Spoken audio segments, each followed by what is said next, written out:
hours. You guys, 2 days ago at this moment, we were talking about a tropical storm. Just 3 days ago, 4 days ago, we were talking about a storm that may not form.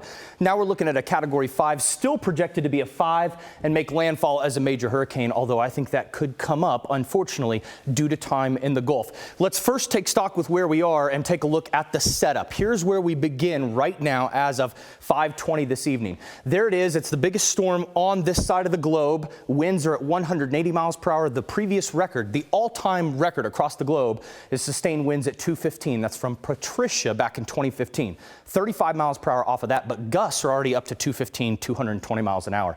Look how much water vapor across the board. You can see this is taking up. It's the biggest part of this half of the globe is taken up. All the water vapor across this half of the globe, the biggest part is right there in the Caribbean. Let's take a look in 3D and show you now. Here's the latest update. If that doesn't pass the eye test, I don't know what does. Let's zoom in on 3D. These clouds are up to 50,000 feet. What I'm showing you here, the arrows, this is evaporation of each water parcel on the sea surface. It's evaporating through that rigid eye wall through calm air. Then it overspreads the top and kind of falls down around it, canvassing it, kind of like a donut, if you will. What that does is it insulates it from dry air, and once the sun sets, it will still be feeding off of warm air on its own without the sun. Pretty remarkable. Here's the latest track from the Hurricane Center. I have futurecast wind speeds with high-resolution modeling underneath it. The one thing we hoped it would do is possibly take a little bit more of a southerly track, just possibly to run over parts of less populated land. Of course, we don't wish that on the residents in the Yucatan, but what we want is it to deviate track a little bit. Otherwise, if it stays over open water, it's going to maintain this strength. Now, this front is diving south faster than we might have thought. This is good news. The more it interacts with that front, it should shear it a little bit.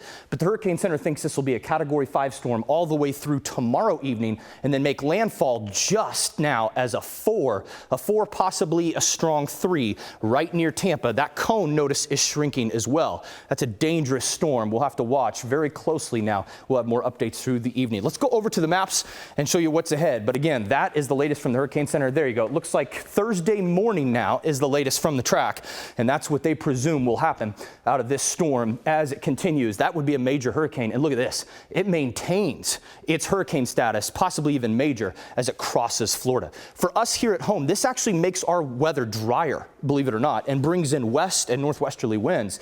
And so it looks okay now. Weak frontal boundary sitting to our south. This is what brought that dry air. It actually doesn't feel bad outside. A reinforcing shot of dry air will come through this evening. Here's that front. Watch this.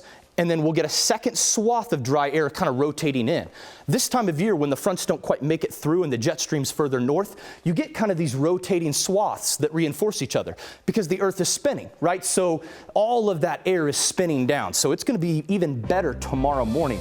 We'll start us out at 63, 61 Wednesday morning, but some spots in our northern counties could see upper 50s. Not too bad. Then warming up, and for an early look at the Cotton Bowl on Saturday, guys, up to 92. But the morning kickoff, I think, is early afternoon, should be in the